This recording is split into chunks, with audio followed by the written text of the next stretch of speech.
Om Shanti. Universe की नज़र, परमात्मा की नज़र, इस ब्रह्मांड की नज़र आप पर कब पड़ती है और जब उस ईश्वर की नज़र आप पर पड़ेगी तो सब कुछ बदल जाएगा। आपने देखा होगा कई लोग जीवन में बहुत संघर्ष करते हैं, बहुत मेहनत करते हैं, आखिर में उनके पास परिणाम कुछ नहीं आता है। माना ऐसे बहुत सारे लोग हैं। बहुत सारे लोग आपने ऐसे देखे होंगे कि जो सुबह 5 बजे उठ कर के काम के लिए चले जाते हैं, रात को भी लेट घर में लौट कर आते हैं और वो दिन भर बहुत मेहनत करते हैं। लेकिन फिर भी उनका जो पूरा जीवन है वो मेहनत में ही गुज़र जाता है। तो और कई लोग ऐसे भी आपने देखे होंगे कि जो इतनी मेहनत भी नहीं करते हैं, लेकिन फिर भी उनको जीवन में सब कुछ मिलता है। तो ऐसा क्या कारण है? तो ऐसा कारण क्या है, देखिए कि जो बहुत ज़्यादा मेहनत कर रहा है, फिर भी उसको वो चीज़ नहीं मिल पा रही है, जो वो चाहता है, जितनी मेहनत करता है उतना नहीं मिलता है। और एक वो व्यक्ति है जो इतनी मेहनत भी नहीं करता है और उसको वो सब कुछ मिल जाता है। तो इसका कारण यही है कि यूनिवर्स की उस परमात्मा की नज़र आपके ऊपर पड़ती है, तो उसके बाद आपके जीवन में चमत्कार होना शुरू हो जाते हैं और जो फिर आप अपने जीवन में चाहते हैं, वो सब कुछ मिलना शुरू हो जाते हैं। तो अब समस्या ये है कि उस परमात्मा की नज़र हम पर कब पड़ेगी? तो वो अपने आप नहीं पड़ेगी। आपको कुछ ऐसा कहना पड़ेगा कि जैसे आप भी उस कुछ कैटेगरी में आ जाओ, कि जो आपको मेहनत कम करनी पड़े और आपके सब काम बनने लगें। अब कई लोग बोलते हैं कि अगर ऐसा होता तो भाई दुनिया में लोग मेहनत ही क्यों करते? सबके सब काम ऐसे ही बन जाते। तो ऐसा है, मेहनत लोग आज कहाँ करते हैं और जो मेहनत करते हैं उनको उतना कहाँ मिल पाता है जितनी वो मेहनत करते हैं। क्योंकि कुछ तो है, कुछ तो राज है, इस ब्रह्मांड में कुछ तो राज है जो उन लोगों को पता नहीं है। और अगर ये राज जिसको पता लग जाए, उसका जीवन ही आराम से निकलेगा और जो वो चाहेगा उसको वो मिलेगा। तो वो कैसे होगा, वो आज ये रहस्य आपको बताएँगे। तो देखिए क्या होता है, इस प्रकृति का एक नियम है कि आप सबसे पहले तो रॉयल रहिए, ईमानदार रहिए। आज जो आपको बताने जा रहे हैं, इसको आपको 21 दिन तक करना है, 21 डेज़ करना ही है। अगर 22वें दिन आपको नहीं लगे कि आपको कुछ ऐसा अलग सा महसूस नहीं हो रहा है, आपके जीवन में कुछ यूनिक सा, कुछ चमत्कार सा आपको नहीं लग रहा है, तो फिर आप बताना। लेकिन 21 दिन तक तो कंटिन्यूअस आपको करना है। तो आपको करना क्या है, कुछ अलग से नहीं करना है, कुछ बड़ा नहीं करना है, कुछ हटके नहीं करना है। आप जो करते हैं बस उसी में से थोड़ा-सा अलग करना है। सबसे पहले तो आप ईमानदार बनिए, ईमानदार रहिए। किसी भी चीज़ के प्रति ईमानदार रहिए। मान लीजिए आप किसी भी दुकान पर जाते हैं, आप किसी किराने की दुकान पर जाते हैं और आपने एक नमकीन का पैकेट लिया। आपने नमकीन का पैकेट लिया और आपने उस नमकीन के पैकेट को थोड़ा टेस्ट किया, आपको अच्छा लगा। अब आपने एक और नमकीन का पैकेट ले लिया और फिर उस दुकानदार से आपने पूछा कि भाई, उस दुकान में बहुत भीड़ थी, उसने ध्यान नहीं कर पाया और उससे आपने पूछा कि भाई कितने पैसे हुए? और उसने कहा कि ₹5, ₹5 का पैकेट लिया है और तो उसने एक पैकेट के पैसे गिने और उसको आपने ₹5 दे दिए। तो ऐसे कई लोगों को देखा गया है जो लेते ज़्यादा हैं, माना 2 पैकेट ले लिए, 4 पैकेट ले लिए, लेकिन वो एक कोशिश करते हैं कि एक कम करके बता दें। ऐसा देखा गया है कई लोगों को, कई जगह लोग हैं तो ऐसा करते ही रहते हैं। तो आप कोशिश करिए कि नहीं, हमने 2 पैकेट लिए हैं। आपको याद नहीं, हमने 2 पैकेट लिए हैं, आप ईमानदार बनिए। वहाँ पर वो भूल चुका है, उसे नहीं पता है कि आपने 2 पैकेट लिए हैं, लेकिन आपको उस चीज़ को याद दिलाना है। देखिए, इसमें होता कुछ नहीं है, छोटी सी स्टेप है। इसमें ऐसा नहीं है कि आप गरीब हो जाओगे ₹5 में या वो अमीर हो जाएगा या वो गरीब हो जाएगा। ना आप अमीर बनेंगे ₹5 में, ना वो गरीब बनेगा ₹5 में, ऐसा नहीं होता है। लेकिन आपकी जो छोटी-सी स्टेप है ना, जिससे आपके मन को एक बड़ा अच्छा लगेगा, बहुत अच्छी फीलिंग आएगी। अब आप लोग कहते हैं, माना कई लोग कहते हैं कि ये सब कुछ तो हम करते हैं, तो ये तो बहुत अच्छी बात है। अब दूसरी चीज़ जो होती है, आप सबसे पहली जो शुरुआत है, आप अपने परिवार से करिए। परिवार में आपके जो लोग हैं, आपके मम्मी-पापा होंगे, पत्नी, बच्चे, पति, जो भी आपके परिवार में हैं, उनसे आप प्रेम से बात कहना शुरू कीजिए बड़े अच्छे से।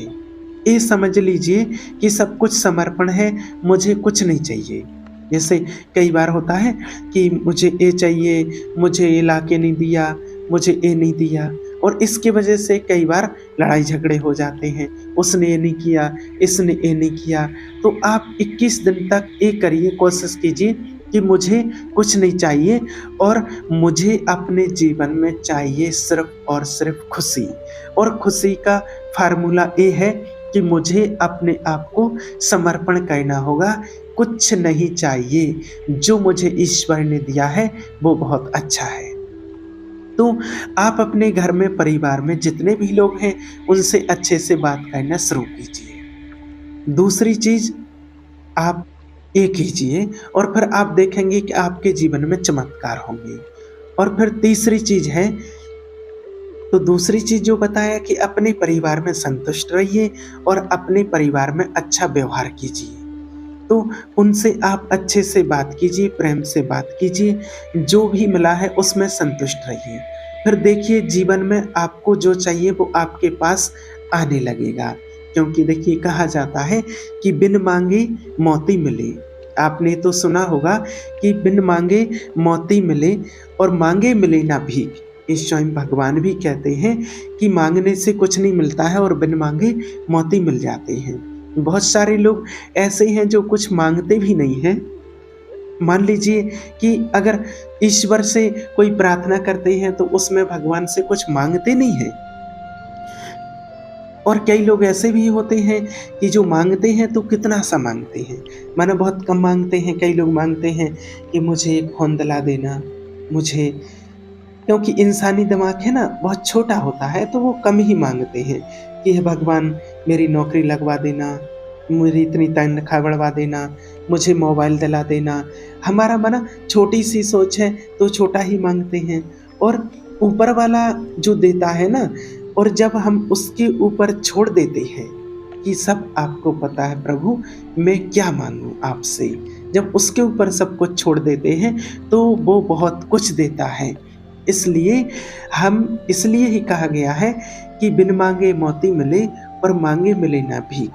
आज एक छोटा बच्चा है आपका, तो वो आपसे कुछ माँगेगा।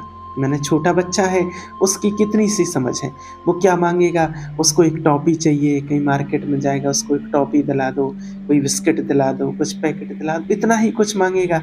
या और थोड़ा समझदार है तो अपने ओढ़ने-पहनने की कोई वस्तु माँगेगा। लेकिन आप उसके लिए कितनी बड़ी प्लानिंग लेकर के चलते हैं, किसको क्या देना है, क्या कहना है, क्योंकि उसकी तो सोच उतना दिमाग है उसका, लेकिन आप समझदार हैं। तो इसी प्रकार भगवान भी हमारा पिता है और वो समझदार है, वो हमसे बहुत ज़्यादा, और उसकी प्लानिंग है कि इसके लिए क्या देना है और क्या चाहिए, इसलिए उसके ऊपर छोड़ दो, तो वो देगा जो आपने कभी सोचा भी नहीं होगा। और जब हम परिवार से कुछ माँगते हैं, कुछ छीनते हैं, लड़ाई झगड़े करते हैं, क्लेश करते हैं, तो ऐसा नहीं कि आपको मिल जाएगा। आपकी वो चीज़ आपसे और दूर होती चली जाएगी, लेकिन जब आप उसको समर्पण कर देंगे कि मुझे कुछ नहीं चाहिए, जो आप दोगे उसी में राज़ी है। फिर आप देखोगे कि जो आपके मन में है, वो आपके सामने प्रकट हो जाएगा। ये रहस्य है, ये रहस्य आपको बताते हैं। और ये ऐसा नहीं है कि आपको ये कहीं से सुन के, पढ़ के बता रहे हैं। ये माना बहुत लोगों के जीवन के, हमारे स्वयं के जीवन का अनुभव है। आपको जो भी बताते हैं तो वो प्रैक्टिकल लोगों के जीवन के अनुभव हैं, अपने खुद के जीवन के अनुभव हैं, वो ही आपको बताते हैं। ऐसे कितने ही उदाहरण हैं कि जिसने कभी किसी से कुछ नहीं माँगा और आज उन लोगों के पास सब कुछ है। और आपको भी सब कुछ मिलेगा। बस आपको शांत रहना होगा, समर्पण भाव से रहना होगा। और तीसरी चीज़ है कि कभी आप किसी से कोई उम्मीद नहीं रखिए, कोई इच्छा नहीं रखिए, किसी भी व्यक्ति से कोई उम्मीद ना रखें। कई बार ऐसा होता है कि उम्मीद हमें धोखा दे जाती है। हम किसी व्यक्ति से उम्मीद रखते हैं, इच्छा रखते हैं कि इससे हमें ये मिलेगा, इससे ऐसा मिलेगा, और जब वो चीज़ नहीं मिलती है तो हमें धोखा मिलता है। कई बार लगता है कि ये व्यक्ति हमारी तारीफ़ करेगा, फिर वो नहीं करता है। ये व्यक्ति मुझे ये ला के देगा, वो नहीं मिलता है तो दुखी हो जाते हैं। उम्मीद आप किसी भी व्यक्ति से नहीं रखिए। हमेशा याद रखिए, ये परमात्मा के महावाक्य है कि उम्मीद रखना है तो सिर्फ़ एक से रखिए, वो है ईश्वर। वो परमात्मा से उम्मीद रखिए, फिर देखिए आप जो चाहते हैं वो आपको मिलेगा। ये आपको सब कुछ अनुभव की हुई बातें बताते हैं। और चौथी चीज़ आपको करना है कि कोई भी परिस्थिति हो, कैसी भी परिस्थिति हो, उसमें आपको खुश रहना है। आप ये देखिए, अगर हमारे साथ कुछ न कुछ घटित होता है, कोई घटना घटती है, कुछ न कुछ होता है, तो ये हमारे ही कर्मों का परिणाम है। ठीक है, मैं इनको काट लेता हूँ, सहन कर लेता हूँ, और आगे जो मेरे साथ होगा वो बहुत अच्छा होगा, क्योंकि अभी जो मेरे कर्म हैं वो बहुत अच्छे हैं। इस बात को आप बिल्कुल नोट कर लीजिए कि आगे जो होगा बहुत अच्छा होगा। जब आप इस चीज़ को अपने दिमाग में रखेंगे कि आगे मेरे जीवन में बहुत अच्छा होगा, मेरे जीवन में आगे चल के चमत्कार होगा, चमत्कार देखना चाहता हूँ मैं, तो फिर देखिए कि उस ईश्वर की, परमात्मा की नज़र, यूनिवर्स की नज़र आपके ऊपर पड़ेगी और आपके जीवन में चमत्कार होंगे, क्योंकि आप उस कैटेगरी में आ जाएँगे फिर। अभी आपको लगता है ना कि सब कुछ मैं कर रहा हूँ, हम कर रहे हैं, ऐसा नहीं। आप ईश्वर के ऊपर भरोसा रखिए। और चौथी चीज़ बताते हैं कि आप हर चीज़ को भगवान के ऊपर समर्पित कर दीजिए। आज मैंने ये काम किया है, ये कार्य किया है, आपको समर्पित है, आपने करवाया है, मैंने कुछ नहीं किया है। कि बस मैंने किया है, ये आपके ज़िम्मे है ईश्वर, आप देख लेना प्रभु। और होता क्या है कि इंसान इसलिए परेशान होता है कि मैं इस चीज़ को कर लूँगा, मैंने इसको किया है, मैं जो अहम होता है ना, वो आगे नहीं बढ़ने देता है। और जिस व्यक्ति के अंदर अहंकार रहता है, भगवान की नज़र उसके ऊपर, यूनिवर्स की नज़र कभी नहीं पड़ती है। लेकिन जब वो अहम को त्याग देता है, मैं कुछ नहीं कर सकता हूँ, सिर्फ़ मैं निमित्त मात्र हूँ, ईश्वर ने मुझे निमित्त बनाया है, चाहे परिवार के निमित्त बनाया हो, किसी व्यक्ति के निमित्त बनाया हो, किसी कार्य के करने को निमित्त बनाया हो, कि बस ईश्वर ने मुझे निमित्त बनाया है, कराने वाला वो है, मैं कुछ नहीं कर सकता हूँ। मैं तो बस अपने कर्तव्य का पालन कर रहा हूँ, जिसके निमित्त मुझे ईश्वर ने बनाया है। फिर देखिए परमात्मा की नज़र कैसे आपके ऊपर पड़ती है। यूनिवर्स की नज़र आप पर तभी पड़ेगी जब आप सबसे अलग होकर के काम करेंगे, तभी पड़ेगी। अभी आप सोचते हैं कि मैं अपनी नौकरी लगवा लूँगा, मेरी लाइफ़ बढ़िया कर लूँगा, मैं सब कुछ अच्छे से कर लूँगा, मैं ये कर लूँगा, मैं नहीं। ऊपर वाला ईश्वर है, भगवान सब कुछ अच्छा करेंगे, मुझे विश्वास है। आप अपने अंदर ऐसे विचार लाइए कि मेरा सब कुछ बहुत अच्छा होगा, ईश्वर मेरे साथ है। बस आप ये विचार लाइए कि मैं सबको खुश देखना चाहता हूँ। कहा जाता है ना कि सर्वे भवन्तु सुखिनः, सर्वे सन्तु निरामयाः, सर्वे भद्राणि पश्यन्तु मा कश्चित् दुःख भाग् भवेत्। माना कि पूरा विश्व प्रसन्न रहे। और जब आप सब में खुशी की भावना देखते हैं, सबको खुश देखना चाहते हैं, तो फिर ईश्वर की नज़र आपके ऊपर पड़ती है। अब एक और चीज़ आपको लास्ट में बताएंगे कि उस परमात्मा को, ईश्वर को कैसे पता चलता है कि आपको क्या चाहिए। अब मान लीजिए आपके पड़ोस में एक बाइक आती है, नई बाइक। अब जब कोई नई बाइक लाता है तो देखिए वहाँ 2 प्रकार के व्यक्ति रहते हैं। एक के मन में हीन भावना आएगी, देख कर के गलत भावना आएगी। और फिर ईश्वर देखता है कि अरे इसको ये बाइक अच्छी नहीं लगी, इस बात को समझना। दूसरा एक व्यक्ति होगा, कहेगा वाह! अरे! बहुत बहुत बधाई हो आपको, आप नई गाड़ी खरीद कर के लाए हैं, नई बाइक लाए हैं। एक वो होता है जो ऊपर-ऊपर वाली बधाई देता है और एक वो होता है जो अंदर से दिल से बधाई देता है, बहुत मज़ा आ गया है। तो कि आपको तो बहुत खुशी होनी चाहिए कि चलो अरे पास वाले की बाइक आ गई है। और जब ईश्वर देखता है कि अरे इसको तो बड़ी खुशी हो रही है, इसकी बाइक आने से इसको खुशी हो रही है, तो कैसे न कैसे करके इसको भी बाइक दिलाओ, इसको भी बाइक दिलानी चाहिए। तो यूनिवर्स आपको वही देता है। तो उस ईश्वर को कैसे पता चलता है? आपकी भावनाओं से कि आपको क्या चाहिए। मान लीजिए अगर किसी की लड़ाई हो रही है और अगर आपको मज़ा आ रहा है, किसी का नुकसान हो रहा है, आपको मज़ा आ रहा है, तो फिर वो ईश्वर देखता है कि अरे इसको तो बड़ा मज़ा आ रहा है। तो भगवान हमारी भावनाओं को देखता है। यूनिवर्स वो हमारी भावनाओं को देखता है कि इसको किस चीज़ में खुशी हो रही है और जिस चीज़ में हमें खुशी मिलती है, वो चीज़ भगवान हमें देता है, वो यूनिवर्स वो देता है। तो उसको ये नहीं पता कि आपको क्या चाहिए। वो आप देखते भगवान देखता है कि आप किस चीज़ में खुश हैं, आपको खुशी कहाँ से मिल रही है और जिस चीज़ में आपको खुशी मिलेगी, वो चीज़ आपको देता है। अब कई बार क्या होता है, दूसरे का नुकसान हुआ किसी चीज़ में और हम खुश हो जाते हैं, तो अब वो फिर यूनिवर्स देखता है कि अरे इसको तो इस चीज़ में खुशी मिल रही है।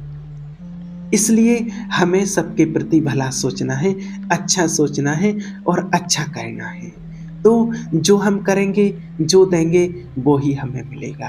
हम दूसरों को खुशियाँ देंगे, तो खुशियाँ हमें भी मिलेंगी। तो देखिए, फिर उसी प्रकार भगवान देखता है और जब उसकी नज़र आपके ऊपर पड़ती है, तो आपके जीवन में चमत्कार होना शुरू हो जाते हैं, क्योंकि भगवान के पास तो भंडार है, उसके यहाँ कभी कोई कमी नहीं पड़ती है। ओम शांति।